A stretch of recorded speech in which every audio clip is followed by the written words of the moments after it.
이 맞붙을 가능성이 높지 않을까라는 예상을 하시는 분들도 많았었는데 그렇죠. LCK컵은 좀 새롭습니다. 이 외나무 다리에서 만났을 때 서로 간의 그 약점을 후벼파면서 오늘 반드시 이겨 넘어야 되거든요. 왜냐면 주면 탈락이기 때문에 서로 만나지 않기 위해서라도 오늘 진짜 최선의 모습을 보여줄 필요가 있겠네요. 그렇습니다.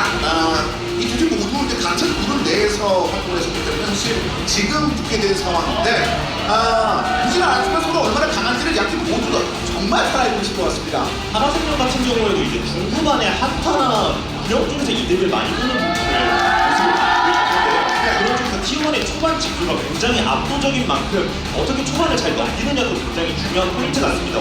그렇습니다. 혼란스러운 상황들이 좀 많았었는데 탑 쪽에서 다양한 내용들이 나왔는데 일단 개인적인 측면에서는 놀라운 데이터들이 좀 많습니다. 양쪽이요. 그렇습니다. 서로 간의 팀을 바꾼 과정에서 초반에 적응하는 과정을 거치더니만 어느 순간부터는 제 모습을 잘 보여주고 있는 것 같아요. 도란 선수는 좀 받아주는 역할로서 지금 잘해주고 있다는 게 좀 집에서 드러나고 있는 것 같고요. 제우스 선수는 혼자서 활약하는 그 장면을 따라서 솔로킬 기록이 조금 더 높게 보이네요.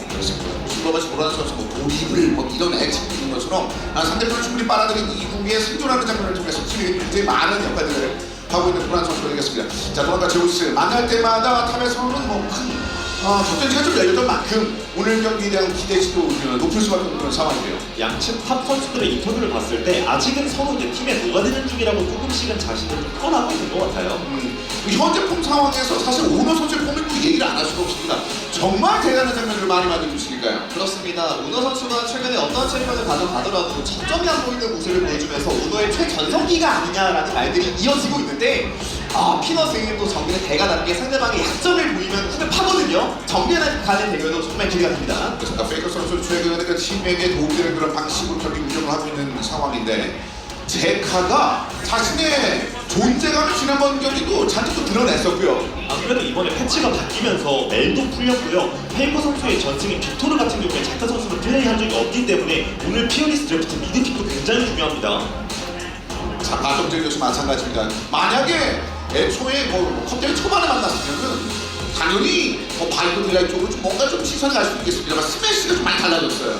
그렇습니다. 스매시가 원딜 도장 깨기를 하고 있는 중 같은 느낌도 좀 들었어요. 그런 상황에서 룰러도 한번 이겨놓은 기록이 있다 보니까 이 선생님에게 과연 스매시의 주목이 닿을지 이 부분도 정말 중요한 포인트로 보여지네요.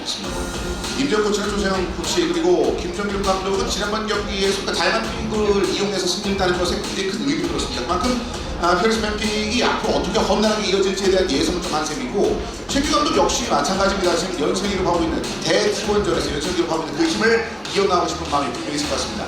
코인 토스로 하나생명 e스포츠를 블루 진영을 선택했고요. 이 부분은 하나생명 입장에서는 확실히 웃을 만한 부분인 것 같습니다. 가전제 단계에서 블루 쪽에 갖고 가는 입장은 정말 많거든요. 네. 자, 양팀의 1세트 뱀픽을 지금부터 살펴드리죠. 직전인 어제 경기에서 레드사이드 고정팬인 칼리스타 스카너를 이제 약간씩은 좀 쓰면서 뱀픽을 꼬는 장면도 나왔기 때문에 네. 이제는 양상이 조금씩 다르게 나올 수도 있습니다.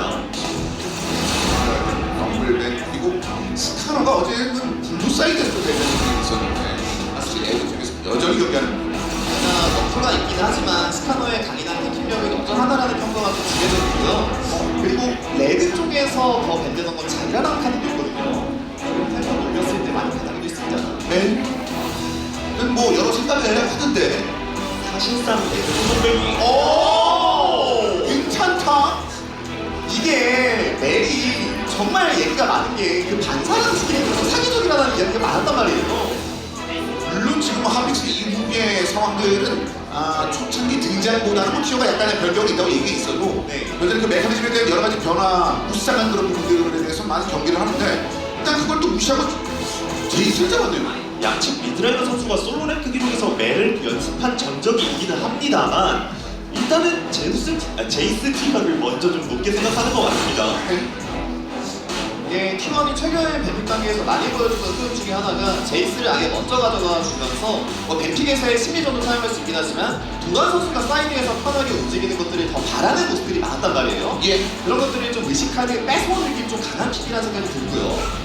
또 이제 페이커식 빅토르 운영법 좀 화제가 됐었죠. 굉장히 적극적인 그 장면들을 많이 보여주는 빅토르들은 우리가 기억하고 있는 빅토르의 양상은 좀 다른 그림이 있었는데 그러다가 우라로 가는 첫 세트부터 필살기를 꺼내는 느낌은 아니었고 전승이다 보니까요. 네. 하지만 수수부터를 가든 여전히 있다는 것을 머리 좀 심어주는 듯한 그런 모습이었습니다. 게다가 시점을 가져갈 수 있게 된다면 피너시 사용하면서 3승 1패의 기록이 있고요. 네. 상대가 바이랑 우로라처럼 들어오는 카드인데 효과를 발휘할 수 있기 때문에 기대가 되고 뭔가 아지르도 미드 쪽에서 사용하는 메인 중에서는 돌진의 내성이 있는 카드이기 때문에 선택하는 데 무리가 없는 카드였습니다. 네. 레이나 챔피언 자체가 판을 짜낼 때는 약간 다른 챔피언, 메타 챔피언들에 비해서 좀 부족한 면모를 보여줘가지고 1세트에서 좀 거르고 고점 위주로 가는 것 같아요. 그래서 가이사입니다. 스미스 선수가 하이라이트 미스가 자야를 사이사를 사용했을 때 자야가 란전 단계에서 카운터 그리고 미드로 넘어갔을 때 주도권도 갖고 있다 보니까 제일 껄끄러운 카드를 보내주는 느낌이고요. 일단 뭐 바이도 들고 있으니 그렇죠. 자연스럽게 그림이 하나 이어지는 하나선 e스포츠의